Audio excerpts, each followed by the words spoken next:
श्री स्वामी समर्थ. जय जय स्वामी समर्थ. नमस्कार स्वामी भक्तांनो. 3 दिवस सलग तुम्ही हा मंत्र तुमच्या घरामध्ये कमीत कमी 20 मिनिटे लावून ठेवलात तर याचा चमत्कार तुम्हाला अनुभवायला मिळेल. या मंत्राने अनेक लोकांचे जीवन पलटून टाकले आहे. कोणाला धनसंपत्ती मिळाली, कोणाला चांगले आरोग्य मिळाले, अनेकांच्या व्यवसायात चांगली वृद्धी झाली, तर अनेक भक्तांची लाखो करोडो रुपये मिळवायची इच्छा पूर्ण झाली. भक्तांनो, हे काही स्वप्न नाही, तर हा आहे स्वामींचा आशीर्वाद. हा मंत्र साधा सुधा मंत्र नसून दिव्य आणि शक्तिशाली मंत्र आहे. तुम्हाला अंधारातून प्रकाशाकडे घेऊन जाणारा आहे.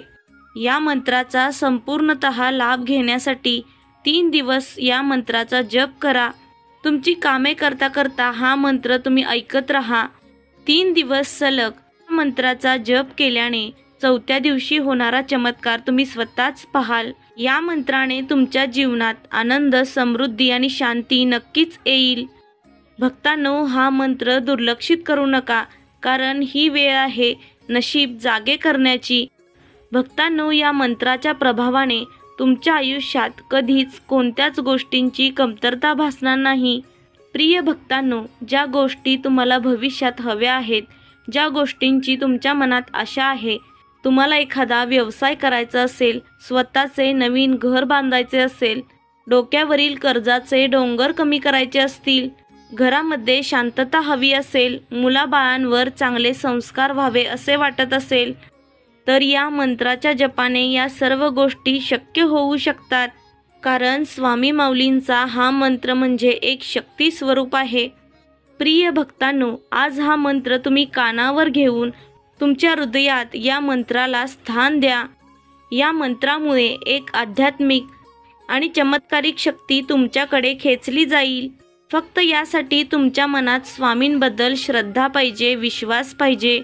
मनातील सर्व इच्छा पूर्ण होतील. फक्त तुम्ही हा मंत्र ऐकत राहा. हा मंत्र ऐकताना स्वामींजवळ प्रार्थना करा. तुमच्या मनातील इच्छा स्वामींना सांगा. नक्कीच सर्व इच्छा पूर्णत्वास येतील. तुमचा स्वामींच्या शक्तीवर विश्वास आहे ना? मग होय स्वामी, पूर्ण विश्वास आहे असे लिहा.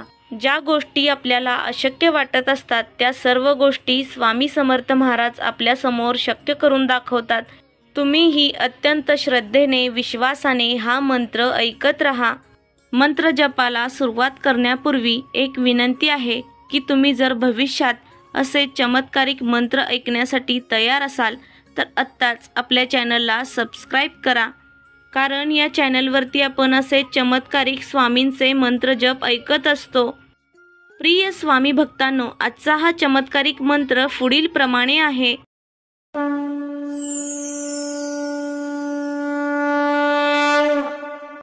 ओम नमो भगवते दत्तावताराय स्वामी समर्थाय नमः.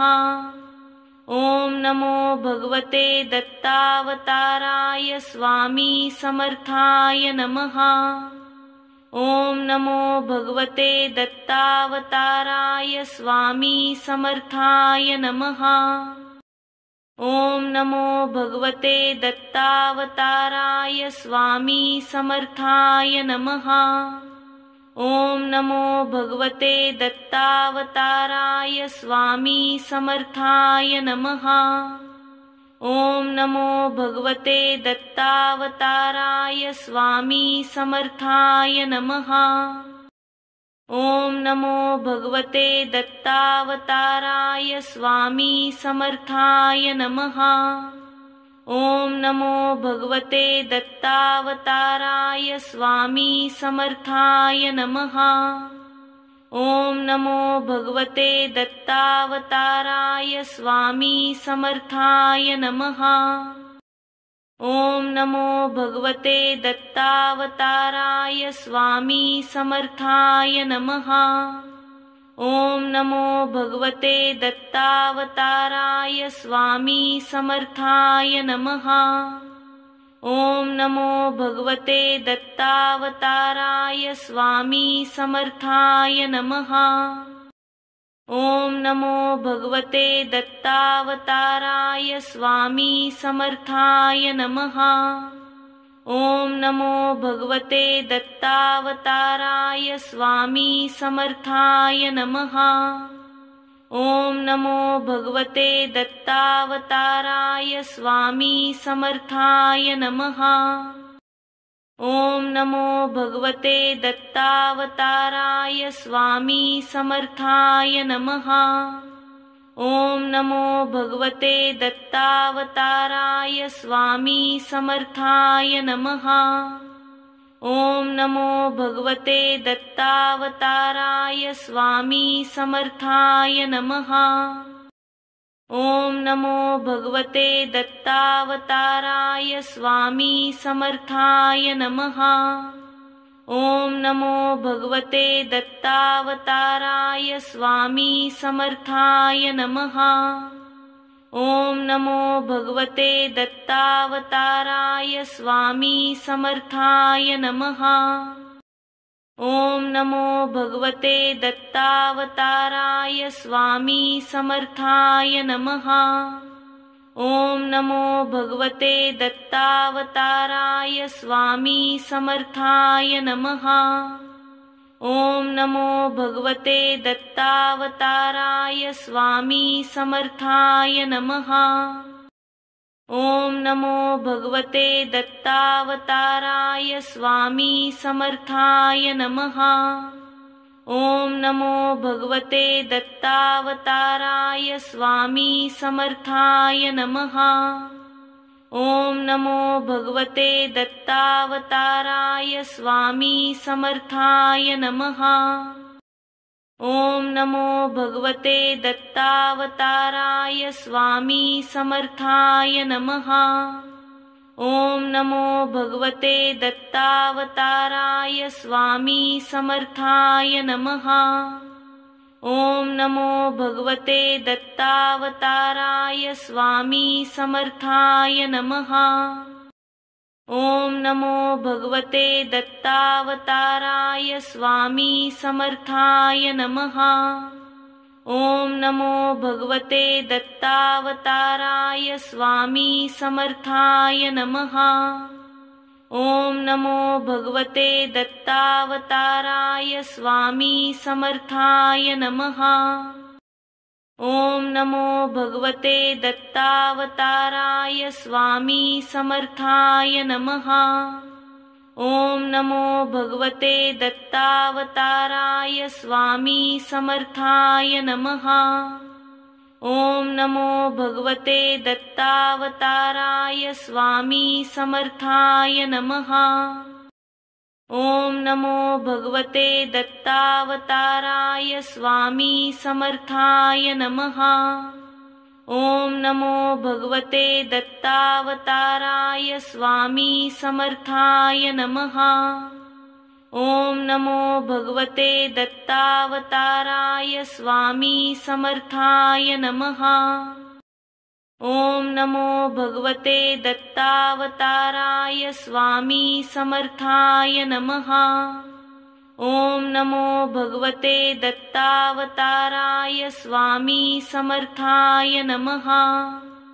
ॐ नमो भगवते दत्तावताराय स्वामी समर्थाय नमः। ॐ नमो भगवते दत्तावताराय स्वामी समर्थाय नमः। ॐ नमो भगवते दत्तावताराय स्वामी समर्थाय नमः। ॐ नमो भगवते दत्तावताराय स्वामी समर्थाय नमः। ॐ नमो भगवते दत्तावताराय स्वामी समर्थाय नमः। ॐ नमो भगवते दत्तावताराय स्वामी समर्थाय नमः। ॐ नमो भगवते दत्तावताराय स्वामी समर्थाय नमः। ॐ नमो भगवते दत्तावताराय स्वामी समर्थाय नमः। ॐ नमो भगवते दत्तावताराय स्वामी समर्थाय नमः। ॐ नमो भगवते दत्तावताराय स्वामी समर्थाय नमः। ओम नमो भगवते दत्तावताराय स्वामी समर्थाय नमः। ओम नमो भगवते दत्तावताराय स्वामी समर्थाय नमः। ओम नमो भगवते दत्तावताराय स्वामी समर्थाय नमः। ओम नमो भगवते दत्तावताराय स्वामी समर्थाय नमः। ओम नमो भगवते दत्तावताराय स्वामी समर्थाय नमः। ओम नमो भगवते दत्तावताराय स्वामी समर्थाय नमः। ओम नमो भगवते दत्तावताराय स्वामी समर्थाय नमः। ओम नमो भगवते दत्तावताराय स्वामी समर्थाय नमः। ओम नमो भगवते दत्तावताराय स्वामी समर्थाय नमः। ओम नमो भगवते दत्तावताराय स्वामी समर्थाय नमः।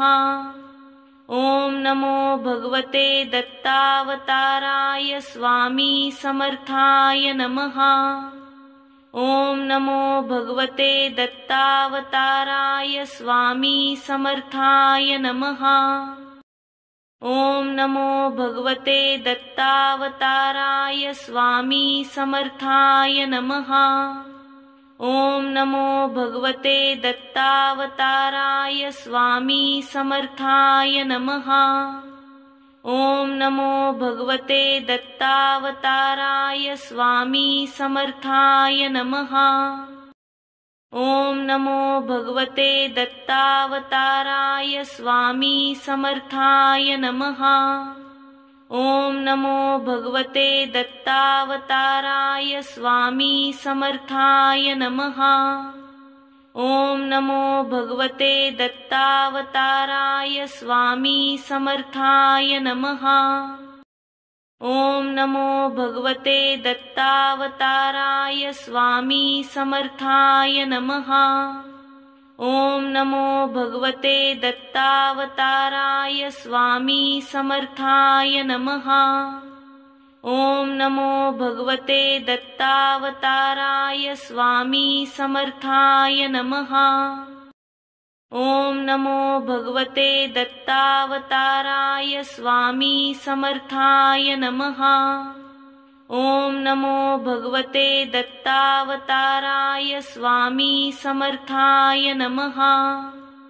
ओम नमो भगवते दत्तावताराय स्वामी समर्थाय नमः। ओम नमो भगवते दत्तावताराय स्वामी समर्थाय नमः। ओम नमो भगवते दत्तावताराय स्वामी समर्थाय नमः।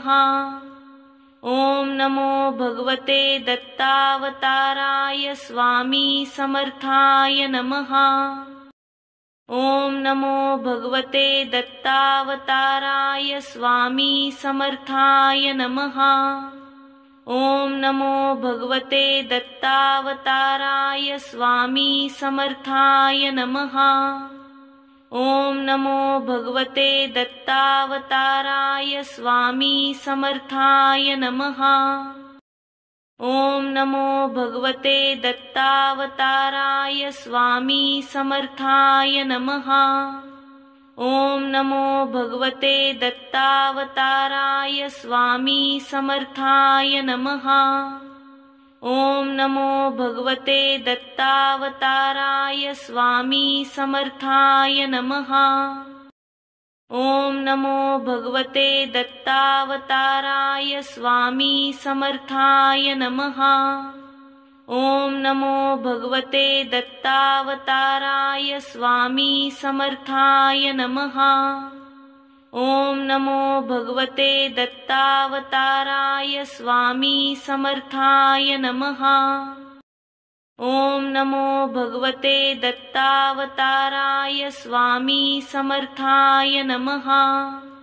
ओम नमो भगवते दत्तावताराय स्वामी समर्थाय नमः। ओम नमो भगवते दत्तावताराय स्वामी समर्थाय नमः।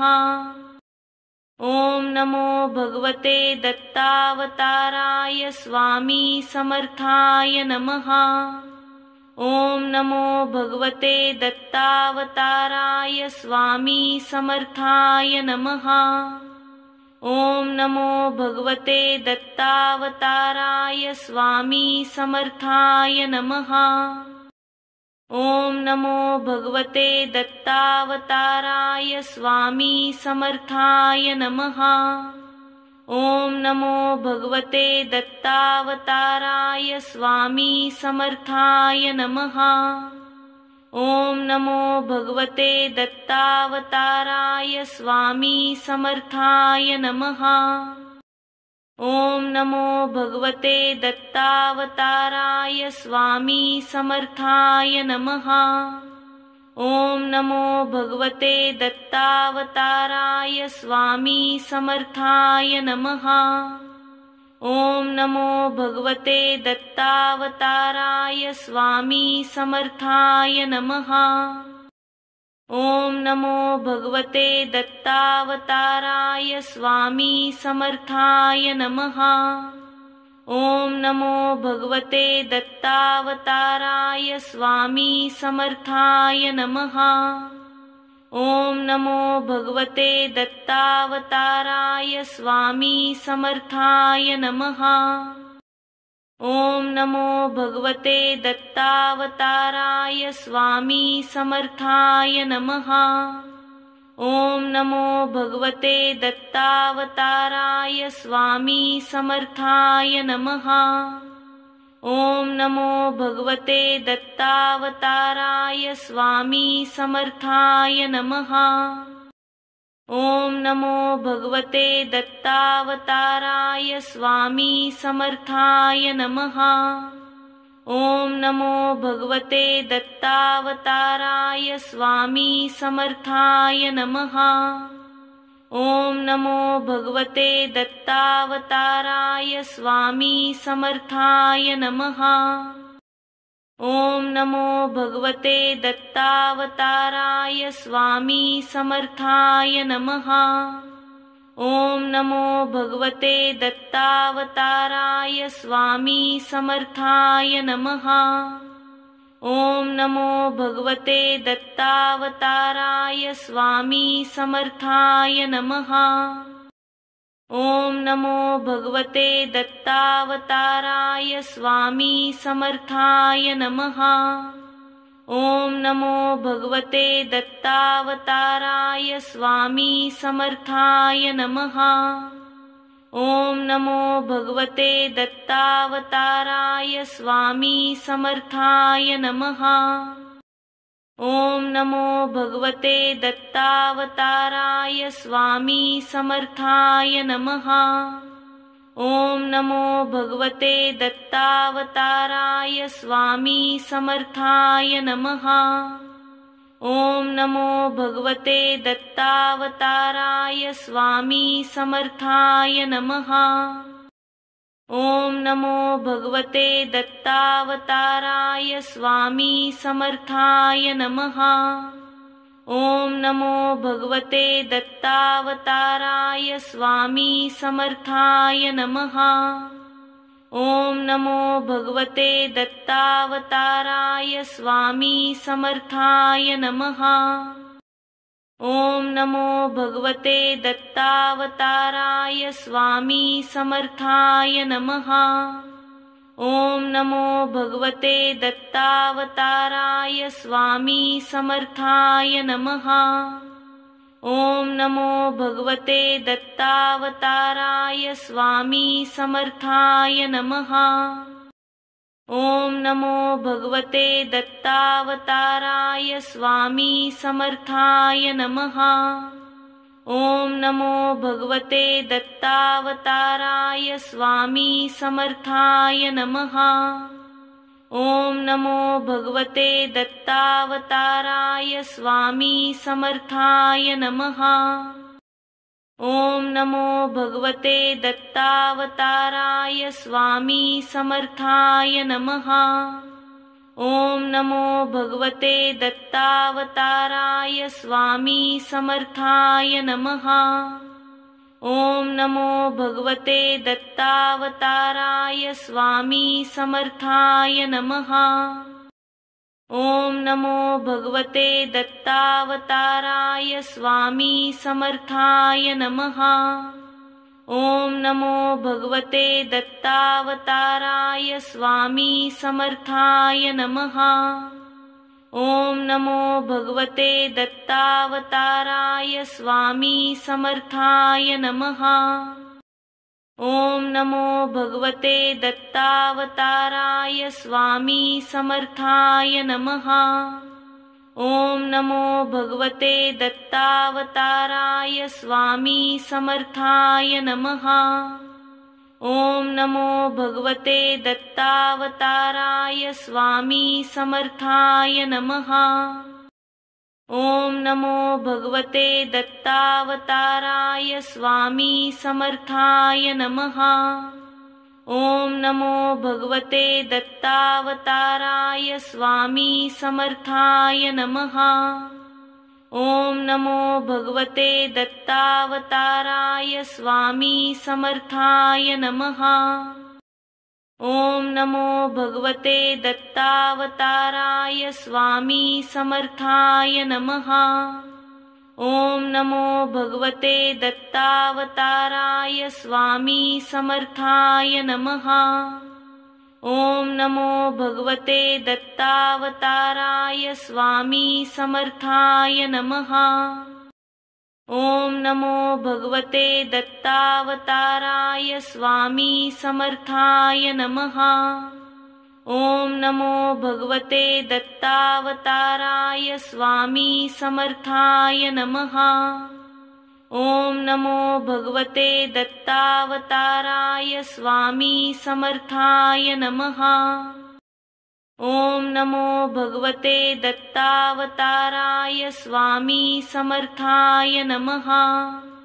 ओम नमो भगवते दत्तावताराय स्वामी समर्थाय नमः। ओम नमो भगवते दत्तावताराय स्वामी समर्थाय नमः। ओम नमो भगवते दत्तावताराय स्वामी समर्थाय नमः। ओम नमो भगवते दत्तावताराय स्वामी समर्थाय नमः। ओम नमो भगवते दत्तावताराय स्वामी समर्थाय नमः। ओम नमो भगवते दत्तावताराय स्वामी समर्थाय नमः। ओम नमो भगवते दत्तावताराय स्वामी समर्थाय नमः। ओम नमो भगवते दत्तावताराय स्वामी समर्थाय नमः। ओम नमो भगवते दत्तावताराय स्वामी समर्थाय नमः। ओम नमो भगवते दत्तावताराय स्वामी समर्थाय नमः। ओम नमो भगवते दत्तावताराय स्वामी समर्थाय नमः। ओम नमो भगवते दत्तावताराय स्वामी समर्थाय नमः। ओम नमो भगवते दत्तावताराय स्वामी समर्थाय नमः। ओम नमो भगवते दत्तावताराय स्वामी समर्थाय नमः। ओम नमो भगवते दत्तावताराय स्वामी समर्थाय नमः।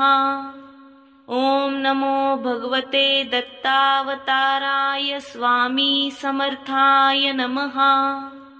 ओम नमो भगवते दत्तावताराय स्वामी समर्थाय नमः। ओम नमो भगवते दत्तावताराय स्वामी समर्थाय नमः। ओम नमो भगवते दत्तावताराय स्वामी समर्थाय नमः। ओम नमो भगवते दत्तावताराय स्वामी समर्थाय नमः। ओम नमो भगवते दत्तावताराय स्वामी समर्थाय नमः।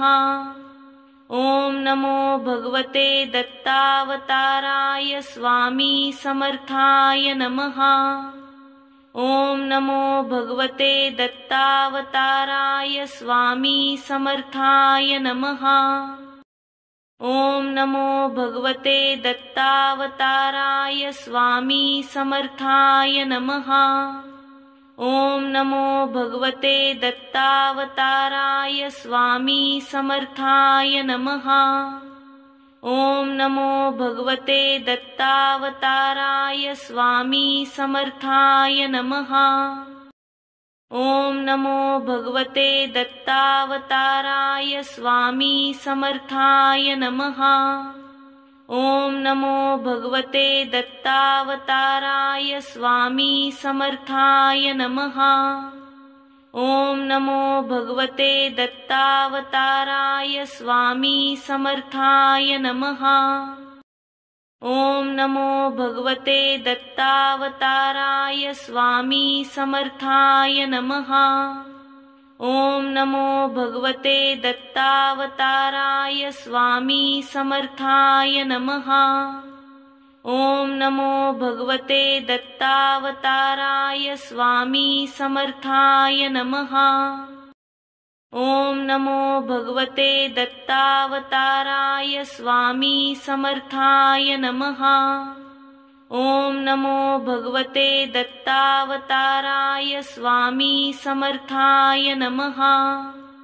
ओम नमो भगवते दत्तावताराय स्वामी समर्थाय नमः। ओम नमो भगवते दत्तावताराय स्वामी समर्थाय नमः। ओम नमो भगवते दत्तावताराय स्वामी समर्थाय नमः। ओम नमो भगवते दत्तावताराय स्वामी समर्थाय नमः। ओम नमो भगवते दत्तावताराय स्वामी समर्थाय नमः। ओम नमो भगवते दत्तावताराय स्वामी समर्थाय नमः। ओम नमो भगवते दत्तावताराय स्वामी समर्थाय नमः। ओम नमो भगवते दत्तावताराय स्वामी समर्थाय नमः। ओम नमो भगवते दत्तावताराय स्वामी समर्थाय नमः। ओम नमो भगवते दत्तावताराय स्वामी समर्थाय नमः। ओम नमो भगवते दत्तावताराय स्वामी समर्थाय नमः। ओम नमो भगवते दत्तावताराय स्वामी समर्थाय नमः। ओम नमो भगवते दत्तावताराय स्वामी समर्थाय नमः। ओम नमो भगवते दत्तावताराय स्वामी समर्थाय नमः। ओम नमो भगवते दत्तावताराय स्वामी समर्थाय नमः। ओम नमो भगवते दत्तावताराय स्वामी समर्थाय नमः। ओम नमो भगवते दत्तावताराय स्वामी समर्थाय नमः।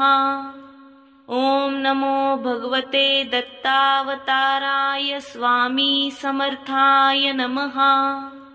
ओम नमो भगवते दत्तावताराय स्वामी समर्थाय नमः। ओम नमो भगवते दत्तावताराय स्वामी समर्थाय नमः। ओम नमो भगवते दत्तावताराय स्वामी समर्थाय नमः। ओम नमो भगवते दत्तावताराय स्वामी समर्थाय नमः। ओम नमो भगवते दत्तावताराय स्वामी समर्थाय नमः। ओम नमो भगवते दत्तावताराय स्वामी समर्थाय नमः। ओम नमो भगवते दत्तावताराय स्वामी समर्थाय नमः। ओम नमो भगवते दत्तावताराय स्वामी समर्थाय नमः। ओम नमो भगवते दत्तावताराय स्वामी समर्थाय नमः। ओम नमो भगवते दत्तावताराय स्वामी समर्थाय नमः। ओम नमो भगवते दत्तावताराय स्वामी समर्थाय नमः। ओम नमो भगवते दत्तावताराय स्वामी समर्थाय नमः। ओम नमो भगवते दत्तावताराय स्वामी समर्थाय नमः। ओम नमो भगवते दत्तावताराय स्वामी समर्थाय नमः। ओम नमो भगवते दत्तावताराय स्वामी समर्थाय नमः। ओम नमो भगवते दत्तावताराय स्वामी समर्थाय नमः। ओम नमो भगवते दत्तावताराय स्वामी समर्थाय नमः।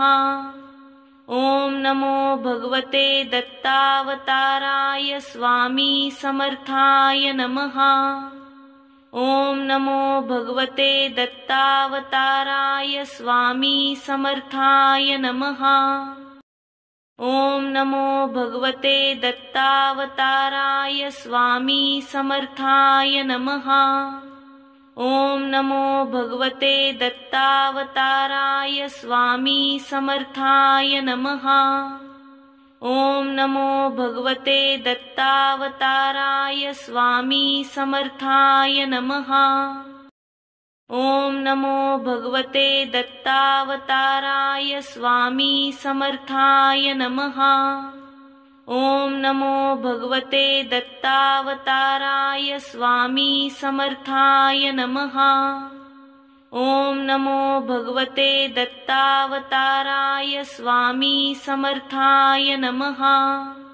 ओम नमो भगवते दत्तावताराय स्वामी समर्थाय नमः। ओम नमो भगवते दत्तावताराय स्वामी समर्थाय नमः। ओम नमो भगवते दत्तावताराय स्वामी समर्थाय नमः। ओम नमो भगवते दत्तावताराय स्वामी समर्थाय नमः। ओम नमो भगवते दत्तावताराय स्वामी समर्थाय नमः। ओम नमो भगवते दत्तावताराय स्वामी समर्थाय नमः। ओम नमो भगवते दत्तावताराय स्वामी समर्थाय नमः। ओम नमो भगवते दत्तावताराय स्वामी समर्थाय नमः। ओम नमो भगवते दत्तावताराय स्वामी समर्थाय नमः। ओम नमो भगवते दत्तावताराय स्वामी समर्थाय नमः। ओम नमो भगवते दत्तावताराय स्वामी समर्थाय नमः। ओम नमो भगवते दत्तावताराय स्वामी समर्थाय नमः। ओम नमो भगवते दत्तावताराय स्वामी समर्थाय नमः। ओम नमो भगवते दत्तावताराय स्वामी समर्थाय नमः। ओम नमो भगवते दत्तावताराय स्वामी समर्थाय नमः। ओम नमो भगवते दत्तावताराय स्वामी समर्थाय नमः। ओम नमो भगवते दत्तावताराय स्वामी समर्थाय नमः। ओम नमो भगवते दत्तावताराय स्वामी समर्थाय नमः। ओम नमो भगवते दत्तावताराय स्वामी समर्थाय नमः। ओम नमो भगवते दत्तावताराय स्वामी समर्थाय नमः। ओम नमो भगवते दत्तावताराय स्वामी समर्थाय नमः। ओम नमो भगवते दत्तावताराय स्वामी समर्थाय नमः। ओम नमो भगवते दत्तावताराय स्वामी समर्थाय नमः। ओम नमो भगवते दत्तावताराय स्वामी समर्थाय नमः। ओम नमो भगवते दत्तावताराय स्वामी समर्थाय नमः। ओम नमो भगवते दत्तावताराय स्वामी समर्थाय नमः। ओम नमो भगवते दत्तावताराय स्वामी समर्थाय नमः। ओम नमो भगवते दत्तावताराय स्वामी समर्थाय नमः। ओम नमो भगवते दत्तावताराय स्वामी समर्थाय नमः। ओम नमो भगवते दत्तावताराय स्वामी समर्थाय नमः। ओम नमो भगवते दत्तावताराय स्वामी समर्थाय नमः। ओम नमो भगवते दत्तावताराय स्वामी समर्थाय नमः। ओम नमो भगवते दत्तावताराय स्वामी समर्थाय नमः। ओम नमो भगवते दत्तावताराय स्वामी समर्थाय नमः। ओम नमो भगवते दत्तावताराय स्वामी समर्थाय नमः। ओम नमो भगवते दत्तावताराय स्वामी समर्थाय नमः। ओम नमो भगवते दत्तावताराय स्वामी समर्थाय नमः। ओम नमो भगवते दत्तावताराय स्वामी समर्थाय नमः। ओम नमो भगवते दत्तावताराय स्वामी समर्थाय नमः। ओम नमो भगवते दत्तावताराय स्वामी समर्थाय नमः। ओम नमो भगवते दत्तावताराय स्वामी समर्थाय नमः। ओम नमो भगवते दत्तावताराय स्वामी समर्थाय नमः। ओम नमो भगवते दत्तावताराय स्वामी समर्थाय नमः। ओम नमो भगवते दत्तावताराय स्वामी समर्थाय नमः। ओम नमो भगवते दत्तावताराय स्वामी समर्थाय नमः। ओम नमो भगवते दत्तावताराय स्वामी समर्थाय नमः। ओम नमो भगवते दत्तावताराय स्वामी समर्थाय नमः। ओम नमो भगवते दत्तावताराय स्वामी समर्थाय नमः। ओम नमो भगवते दत्तावताराय स्वामी समर्थाय नमः। ओम नमो भगवते दत्तावताराय स्वामी समर्थाय नमः। ओम नमो भगवते दत्तावताराय स्वामी समर्थाय नमः। ओम नमो भगवते दत्तावताराय स्वामी समर्थाय नमः। ओम नमो भगवते दत्तावताराय स्वामी समर्थाय नमः। ओम नमो भगवते दत्तावताराय स्वामी समर्थाय नमः। ओम नमो भगवते दत्तावताराय स्वामी समर्थाय नमः। ओम नमो भगवते दत्तावताराय स्वामी समर्थाय नमः।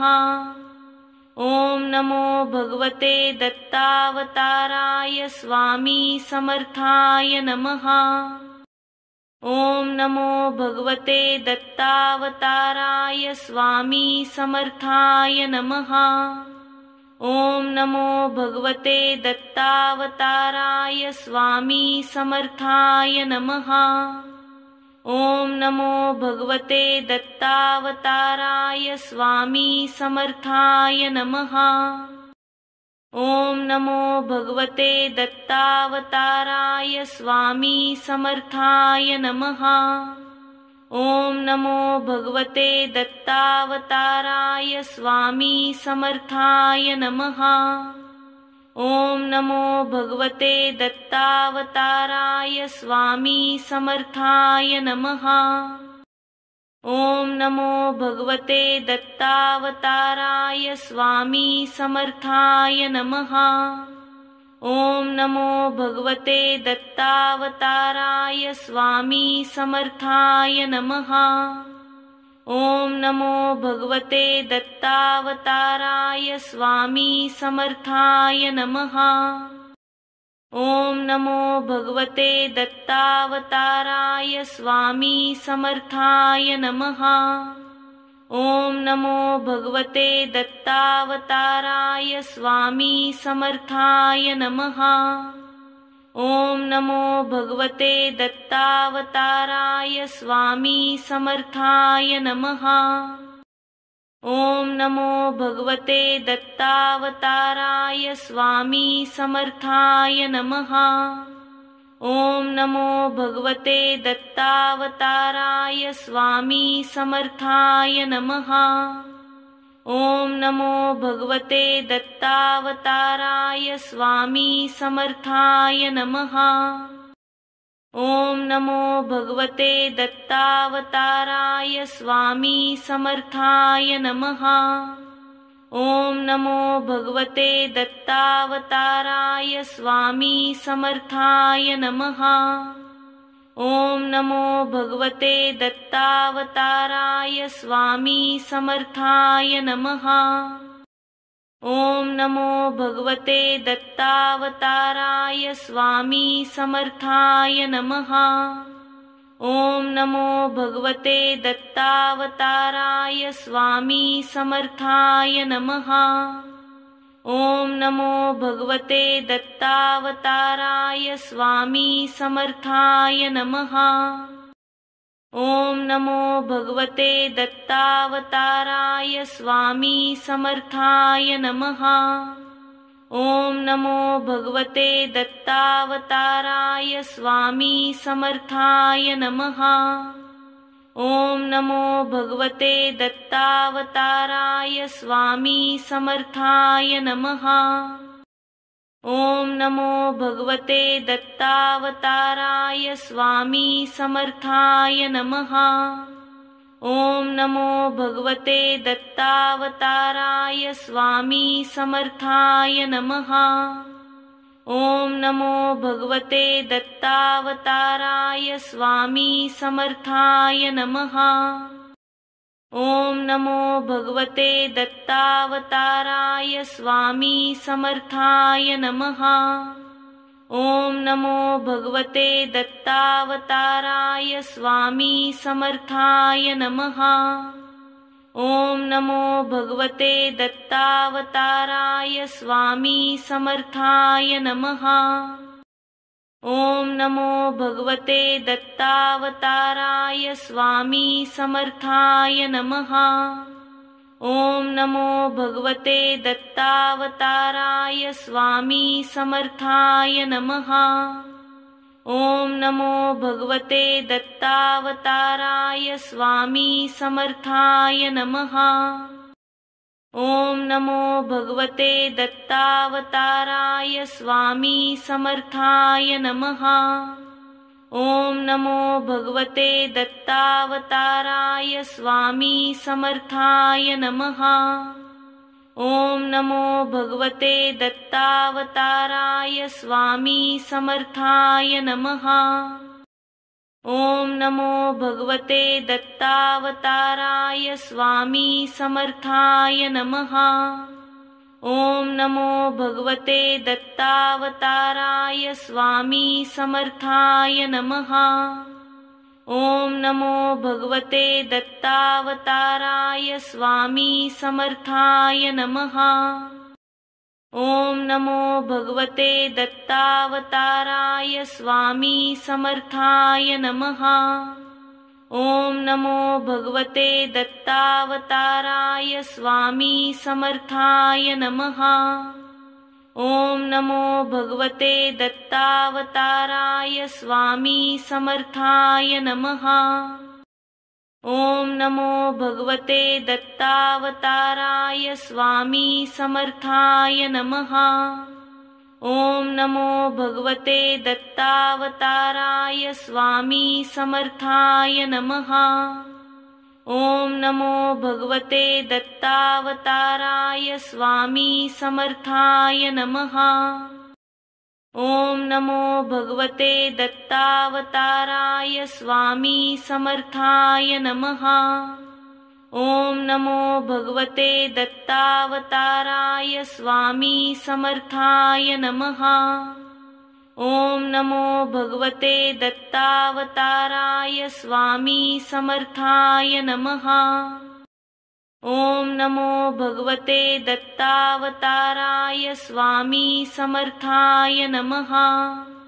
ॐ नमो भगवते दत्तावताराय स्वामी समर्थाय नमः।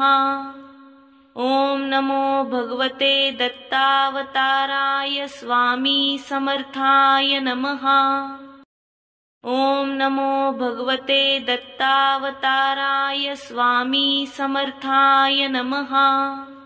ॐ नमो भगवते दत्तावताराय स्वामी समर्थाय नमः। ॐ नमो भगवते दत्तावताराय स्वामी समर्थाय नमः। ॐ नमो भगवते दत्तावताराय स्वामी समर्थाय नमः। ॐ नमो भगवते दत्तावताराय स्वामी समर्थाय नमः। ॐ नमो भगवते दत्तावताराय स्वामी समर्थाय नमः। ॐ नमो भगवते दत्तावताराय स्वामी समर्थाय नमः। ॐ नमो भगवते दत्तावताराय स्वामी समर्थाय नमः। ॐ नमो भगवते दत्तावताराय स्वामी समर्थाय नमः। ॐ नमो भगवते दत्तावताराय स्वामी समर्थाय नमः। ॐ नमो भगवते दत्तावताराय स्वामी समर्थाय नमः। ॐ नमो भगवते दत्तावताराय स्वामी समर्थाय नमः। ॐ नमो भगवते दत्तावताराय स्वामी समर्थाय नमः। ॐ नमो भगवते दत्तावताराय स्वामी समर्थाय नमः। ॐ नमो भगवते दत्तावताराय स्वामी समर्थाय नमः। ॐ नमो भगवते दत्तावताराय स्वामी समर्थाय नमः। ॐ नमो भगवते दत्तावताराय स्वामी समर्थाय नमः। ॐ नमो भगवते दत्तावताराय स्वामी समर्थाय नमः। ॐ नमो भगवते दत्तावताराय स्वामी समर्थाय नमः। ॐ नमो भगवते दत्तावताराय स्वामी समर्थाय नमः। ॐ नमो भगवते दत्तावताराय स्वामी समर्थाय नमः। ॐ नमो भगवते दत्तावताराय स्वामी समर्थाय नमः। ॐ नमो भगवते दत्तावताराय स्वामी समर्थाय नमः। ॐ नमो भगवते दत्तावताराय स्वामी समर्थाय नमः। ॐ नमो भगवते दत्तावताराय स्वामी समर्थाय नमः। ओम नमो भगवते दत्तावताराय स्वामी समर्थाय नमः। ओम नमो भगवते दत्तावताराय स्वामी समर्थाय नमः। ओम नमो भगवते दत्तावताराय स्वामी समर्थाय नमः। ओम नमो भगवते दत्तावताराय स्वामी समर्थाय नमः। ओम नमो भगवते दत्तावताराय स्वामी समर्थाय नमः। ओम नमो भगवते दत्तावताराय स्वामी समर्थाय नमः। ओम नमो भगवते दत्तावताराय स्वामी समर्थाय नमः। ओम नमो भगवते दत्तावताराय स्वामी समर्थाय नमः। ओम नमो भगवते दत्तावताराय स्वामी समर्थाय नमः।